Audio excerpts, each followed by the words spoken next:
What's going on, Skyview? It's Christos, and we are here on May 11th, 2017. The SPY is down almost 0.5% today, 0.48%. So definitely a little bit more action than usual. You can see we've largely been stuck sideways in this range for a couple of weeks here.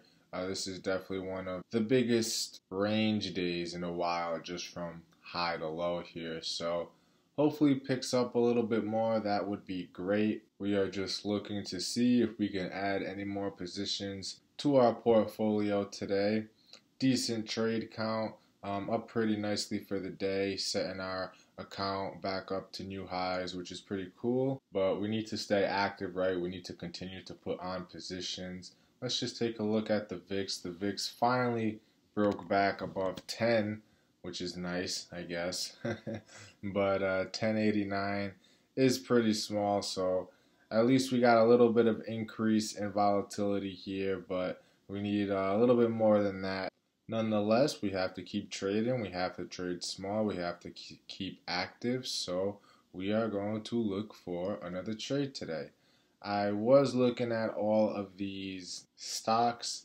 You saw in one of my last videos, I kind of went through them all and was typing them up on the chart and looking at the option chain for them. But there's a lot of them have earnings, and a lot of them are kind of higher price underlying, so it makes it difficult to trade small because they only have $5 wide spreads. And I've kind of been passing on a lot of $5 wide iron condors just because I am trying to trade a little bit smaller with this VIX at historically low levels here. So it was really tough. I actually did a quick little scan of this stock watch list earlier, and I just couldn't find anything. A lot of the things are either $5 wide, or they're kind of illiquid, or just can't really construct an iron condor or an iron fly with a lot of these. So if that's the case, why don't we just head on down and check out the ETF watch list? I know we definitely have a bunch of these on. XOP we don't have on, actually. We just got rid of one of our positions in XOP the other day, so that's definitely a candidate. But let's see what else we got. XRT we already have a position in. EWZ we already have a position in. XLK we don't have a position in, but I believe I checked out XLK the other day or so, and I just think there wasn't really enough premium to construct a trade in here. So let's just scroll down to the at the monies, see what we're working with. Here they are. Yeah, there's just not much going on. If you short the at the monies, you can't collect over $2. Even if you short like the 54, this 160 plus this 40 collects $2, but then buying the wings for a debit would take us out under $2. So there's really just not much to do in here as far as I'm concerned. I like to collect at least $2 on my iron flies, and definitely can't construct an iron condor here. So let's keep going down the list. XLE, check out XLE. We don't have a position in here either. And let's see what we got. And this looks like some decent premium in here. Maybe even could construct an iron condor. We could trade small because they have half point wide strikes. Really nice. So we can do a $3 or a $4 wide condor. Let's just check out what the IVRs in here look like.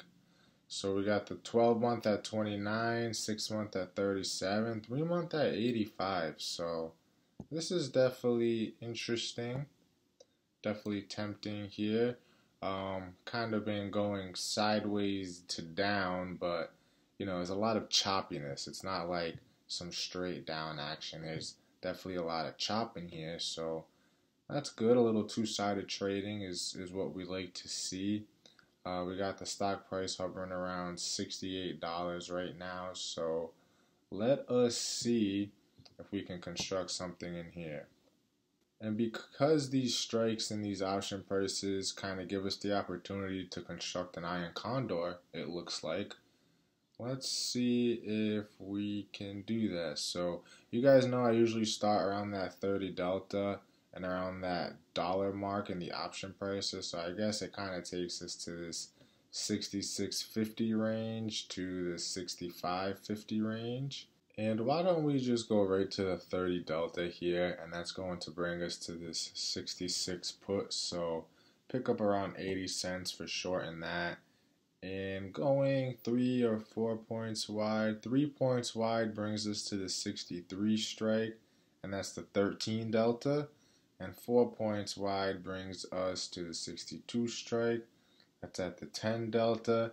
Why don't we go small at the 63, and we will see if we can pick up at least $1 once we generate the call side here. So going to the call side, we need to pick up at least another 50 cents, right? We already picked up 54 cents for this put side, and let's see if we could pick up another 50 cents or so on the call side. So going to around that 30 delta / dollar option mark would bring us around this 69 to 70.50 zone, I guess. 69 is actually a little bit rich with this 41 delta, so more like this 69.50 to 70.50 zone. And why don't we stay fairly consistent and just go to around that 30 delta again? This is the 31 delta, and we can pick up around 66 cents for shorting the 70 strike here. So hold down my control key and click on the bid there. And then going 3 points wide from 70 will bring us to 73. 73 is right here. And that brings us to the 10 delta on this side. So very nice. And it looks like this is going to collect over $1. Beautiful at $1.08. So I think this is perfect. We're collecting around 1/3 of the spread width, and that in turn is going to give us around a 68% probability of profit on the trade. So I'm a fan of this. We're short the 70 and the 66, so we can even just go to the chart and check it out. 70 is around right here, and the 66 is down here. So I like it. I like the higher IVR, especially in this 3-month, or even this 30 for the 12-month. I mean, you guys have to understand we're in a low volatility environment, and finding a 30 IVR is kind of gold in these environments.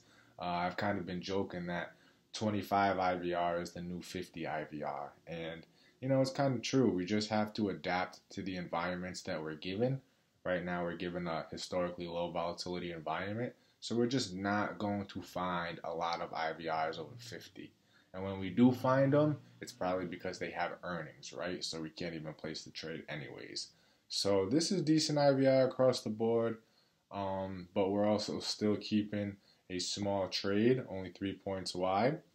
So why don't we go ahead and route this right now, and then we can go to the chart and kind of draw on some price slices and talk about it.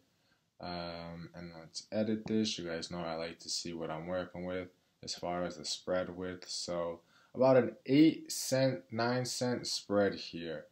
Not bad, within 10 cents, so it's definitely decent. Let's go ahead and right at mid price, see if we can get a fill.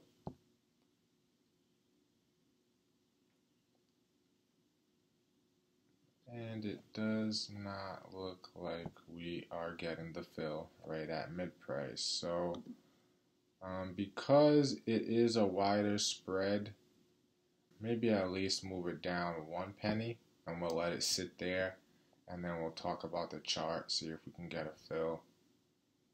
So let's just move it down 1 penny at 107, and we'll kind of let it sit there as we talk about the chart and see if we are filled. So let's draw on some price slices. I'll have a little pop-up if you want to skip this whole part, but 70 is our short call. 70 there. And 66 is our short put. Edit the properties. And then 3 points wide from 70 brings us to 73. So that would be our max loss to the upside.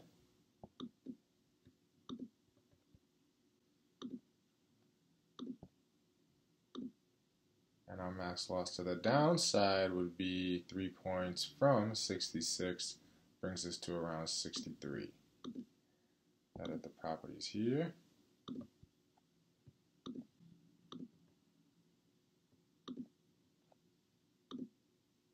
So this would be about what we're working with. Let's see if I can do this. Here we go. So anywhere in this range would be a max profit area, and our break evens would be just the credit received added to our call strikes. So our short call is at 70. If we collect around $1, our break even is around 71. And then our short put is at 66.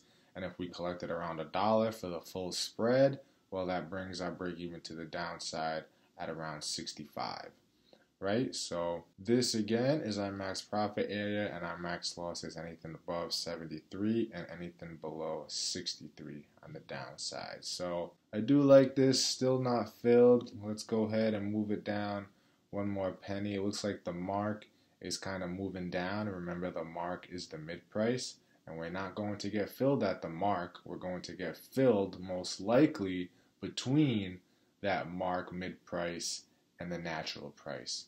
So let's go ahead and cancel replace once again. And it looks like the mid is at 107 now. So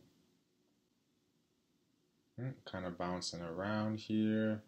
Still no fill. Let's see if the 106 fills us. And you see the spread also tightening up. Only a 7-cent spread now. So let's see if 106 fills. That would be nice. Come on. No fill at 106 either. Okay. Let's see what's up with the market. Market's still down around 0.5% here. Zooming on in, let's check out the volume here. So you can see the last 3 days very lackluster volume, some of our lowest volume days of the year over the last 3 days. This day, about 31 million contracts traded and about halfway through the day, so we'll probably get up and over 60, which will be a little higher volume than yesterday. So maybe we are increasing volume and increasing activity in the market. That would be great, but overall pretty boring. And the VIX today, like we said, it's over 10. It is up 6.66%, which is nice, but it's still pretty low in the grand scheme of things, right? We can even make this chart to make it a monthly chart, just to squeeze it in together and you can get an idea of just how low we are on the chart. You can see the lowest it's been over the last 25 years or so was 939, and this was in December of 2006. So I think the lowest we got here was 956. So pretty close to all-time lows in the VIX. Again, historically low levels, but I mean, look how long they can stay historically low. Look at this period right here. You're talking from around the end of 2003 to the beginning of 2007. So, you know, we have to stay active, guys. We can't just sit on the sidelines during these low volatility environments, right? We have to stay active, and we do that just by trading small. You know, that's why I'm looking for a lot of these $3 wide condors and such. So, still no fill on XLE. Let us cancel and replace. And let's just go one more down to 105. And I'm going to have to let it sit there at least for a little bit, because now we're in between the mid and the natural price. So if we're not filled at 105, I'll probably let it sit for 5 or 10 minutes, and I'll kind of pause this video and come back to it once, if and when we do get the fill. Come on, just fill now. Make it easy. Still no fill there. So, alright guys, I'll probably pause this video and let it sit there for a little bit and come back to it once and if and when, of course, we are filled. So, I'll catch you guys in a bit and I'll talk to you soon. Alright, what's up guys? Back with an update, and we are still not filled on our XLE trade. So a little bit annoying, but you know, we have to fight with these spreads. That's just the nature of the game. Unfortunately, we do not have the market maker's phone number to call them up and tell them to fill us. So we just have to play the game. It's been around 15 minutes, and you know, getting the position on is more important than the 1 or 2 cents that we might be giving up for us. So right now we are just going to lower it to 104. Hopefully this one fills. Let's see what we got. And there it is. So we're filled at 104. Not bad, you know. You do have to try to stay patient, try to wait it out. But at some point, you got to ask yourself, what's more important to you?